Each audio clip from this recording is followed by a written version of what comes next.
Welcome to icon news. నేను మీ పవన్ కృష్ణమూర్తి. వైఎస్ఆర్సిపి ప్రభుత్వంలో అంటే పార్టీ ప్రభుత్వంలో ఉన్న వాళ్ళందరూ కూడా అవినీతి పరులే. నేను కూడా అవినీతి పరుణ్ణే, కానీ వాళ్ళతో కంపేర్ చేస్తే నేను చాలా తక్కువ అవినీతి పరుణ్ణి అని చెప్పి మంత్రి అంబటి రాంబాబు గారు చెప్తున్నారు.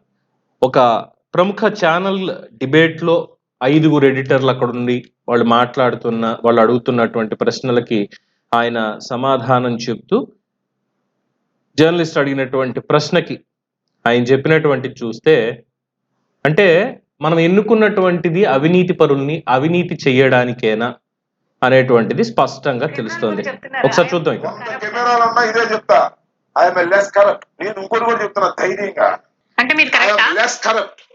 కరప్టా? ఐఎమ్ లెస్ కరప్ట్ అంటే ఒప్పుకుంటున్నారు? నేను లెస్ కరప్ట్ అని చెప్తున్నా కదా, ఒప్పుకుంటాను లేదా? నువ్వు ఆలోచించుకో. ఒకసారి చూడండి.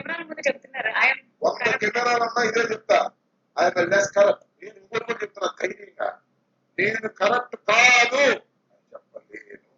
అంటే మీరు కరెక్టా? Less corrupt. కరెక్టా? I'm less corrupt. అంటే ఒప్పుకుంటున్నారు? నేను లెస్ కరప్ట్ అని చెప్తున్నా కదా, ఒప్పుకుంటాను లేదా? నువ్వు ఆలోచించుకో. నేను ఒకటి మీరు ఎన్ని కెమెరాల ముందు చెప్తున్నారు? 100 కెమెరాలన్నా ఇదే చెప్తా, ఐఎమ్ లెస్ కరప్ట్. నేను ఇంకోటి కూడా చెప్తున్నా ధైర్యంగా, నేను కరప్ట్ కాదు. 100 కెమెరాలు ఉన్నా సరే నేను ఇదే చెప్తా, నేను కరప్ట్ కాదు అని చెప్పలేను. ఐఎమ్ లెస్ కరప్ట్ అంటే నేను తక్కువ అవినీతి చేశా మిగతా వాళ్ళతో కంపేర్ చేస్తే. అక్కడికి జర్నలిస్ట్ అడుగుతోంది, అంటే మీరు ఒప్పుకుంటున్నారా అని. ఎస్, నేను లెస్ కరప్ట్ 100 కెమెరాల ముందైనా సరే చెప్తా. అంటే నిస్సిగ్గుగా, నిర్లజ్జగా నేను అవినీతి చేశాను, నేను అవినీతి పరుణ్ణి అని స్పష్టంగా చెప్తున్నాడు అంబటి రాంబాబు గారు. పైగా ఈయన మాట్లాడతాడు, కాఫర్ డ్యామ్ కట్టకుండా డయాఫ్రమ్ వాల్ కట్టారు. అసలు కాఫర్ డ్యామ్కి డయాఫ్రమ్ వాల్కి తేడా నాకు ఎందుకు తెలియాలి, నేను ఎందుకు తెలుసుకోవాలి? ఈయన నీటిపారుదల శాఖ మంత్రి. ఏమనాలి? బహిరంగంగా ఒక టీవీ చర్చలో భాగంగా ఆయన మాట్లాడుతూ చేసినటువంటి ఈ వ్యాఖ్యలకి నేను అవినీతి పరుణ్ణే, లెస్ కరప్ట్, తక్కువ అవినీతి పరుణ్ణి, ఇది చెప్పినప్పుడు ఆంధ్రప్రదేశ్ నేర విభాగం సిఐడి వాళ్ళు ఏదైతే ఉన్నారో, మరి వీళ్ళు ఎందుకు ఇప్పటిదాకా కేసు పెట్టలేదు, ఎందుకని చెప్పి మంది మార్బలన్నీ వేసుకుని వెళ్ళి అంబటి రాంబాబుని అరెస్ట్ చేయలేదు? అసలు ఆధారాలు కూడా లేనటువంటి, డాక్యుమెంటెడ్ ఎవిడెన్స్ అనేది చేతిలో లేనటువంటి కేసుల్లోనే ప్రతిపక్ష నేతల్ని అర్ధరాత్రి కూడా వెళ్ళి అరెస్ట్ చేసినటువంటి ఈ సిఐడి వాళ్ళు ఎందుకని అధికారంలో ఉన్నటువంటి మంత్రి అంబటి రాంబాబు పబ్లిక్ గా నేను అవినీతి పరుణ్ణే అని చెప్తుంటే ఇప్పటి వరకు ఎందుకని అరెస్ట్ చెయ్యలేదు? ఎందుకు అరెస్ట్ చేయలేదు?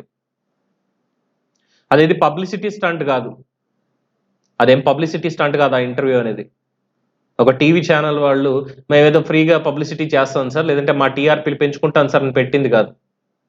పరిపాలన ఎలా ఉంది, మంత్రుల పనితీరు ఎలా ఉంది అనే దాని మీద ఇప్పటి వరకు వాళ్ళు చేసినటువంటి అనేక డిబేట్లలో ఇది కూడా ఒకటి. అయినా ఈయనకి నోటి దురద ఎక్కువే. ఇప్పుడేం కొత్త కాదు. తన గురించి దాన్ని ఇప్పుడు ఎప్పుడో చెప్పుకున్నాడు, అది వేరే విషయం. అంతకుముందే అంటే ఒక సామాజిక వర్గాన్ని, తన సామాజిక వర్గాన్ని కించపరచడంలో ఆయన కంటే ముందు ఇంకెవరు ఉండరేమో అనేటువంటిది కూడా ఉంది. ఎందుకు అనంటే, కాపులు మద్యప్రియులు, మాంసం ఎక్కువ తింటారు, అమ్మాయిల వెనకాల తిరుగుతారు అని చెప్పి ఒక డిబేట్ కాదు, చర్చలో ఇలాగే నోరు బారేసుకున్నారు అప్పట్లో. ఇప్పుడు వచ్చి ఇది ప్రతిదానికి కూడా ప్రాసలతోటి, యాసతోటి డైలాగులు చెప్పడాలు అసెంబ్లీ సెషన్స్ లో. వీళ్ళని ఎన్నుకున్నది ప్రజలు. మరి అవినీతి చేశాను అని అంటున్న అంబటి రాంబాబు మీద జగన్మోహన్ రెడ్డి నేను కులం చూడడం, మతం చూడడం అని చెప్తారు కదా, అలాగే అవినీతికి, లంచాలకి తావు లేకుండా పరిపాలన నడుస్తోందన్నారు కదా. ఇక్కడ మంత్రి చెప్తున్నాడు డైరెక్ట్ గా, నేను లెస్ కరప్ట్, నేను చాలా తక్కువ అవినీతి చేశాను. అంటే తక్కువ అంటే ఎంత? ఎన్ని కోట్లు, ఎన్ని వందల కోట్లు? అంటే ఈయన కంటే ఉద్దండులు వైఎస్ఆర్సీపీలో అవినీతి చేసినటువంటి వాళ్ళు ఉన్నారు అనేది చెప్పకనే చెప్తున్నాడు. మరి ఎప్పుడు కోర్టులు కనీసం అంటే చర్చా వేదికల్లో జరిగినటువంటి వాటిని, లేదంటే అందులో మాట్లాడినటువంటి వాటిని బేస్ చేసుకొని కోర్టుల్లో సుమోటోగా తీసుకోలేరు. కొన్ని విషయాల్లో ఉంటాయేమో. మరి ఈ విషయంలో ఎందుకని ఇప్పటి వరకు కూడా ఏ వ్యవస్థ స్పందించలేదు?